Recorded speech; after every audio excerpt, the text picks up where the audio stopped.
Hi, so this question is specifically about scripting.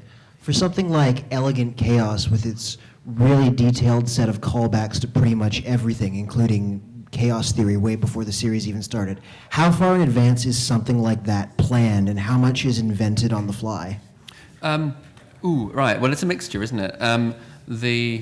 Obviously, when I wrote chaos theory, I knew More Than Meets the Eye was going to happen, but I didn't think there'd be a time travel More Than Meets the Eye story.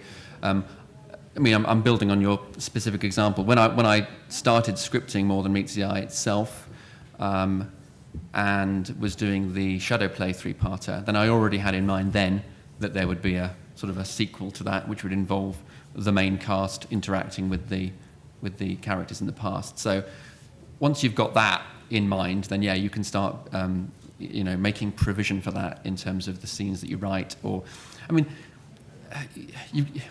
you've got to try and hedge your bets. So you might put in certain hooks that you don't get to go back to, and you need to make sure that's okay. So you've got to be careful about what's integral to the story and what's a nice to have. I mean, for example, the scene where Rung is got the lost light and the Rung of 4 million years ago is building that model.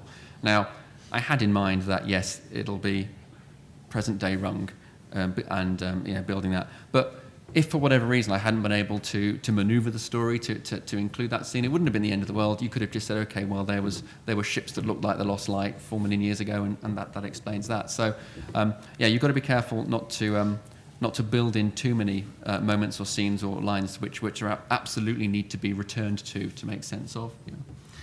But yeah, it's More Than Meets the Eye is it's by its nature, it's carefully plotted, and whether it's season by season, which is roughly 25 issues worth of content, or in terms of the overall series, which maybe we're talking 100 issues, 75 issues, or beyond, whatever. That's a little less detailed, but I still know where we're going, and there's sort of a series Bible. There's certainly sort of stacks of notes in tiny. Psychotic handwriting, which map out exactly who's going to do what. So we know where we're going. The big tentpole events are mapped out, and you want to have some for your own benefit and others. You want to have some space to manoeuvre around those sort of big tentpole events. So some elements of Elegant Chaos had to happen because of what we'd done in the past, but others we could have dropped if we had to, and other things I thought of along the way. Thank you. Sorry, guys, we are now at time for the next panel. Oh, wow. Okay. Oh, sorry. So thank you to our guests. We very much appreciate the insight. Any further questions, please feel free to see them at their tables.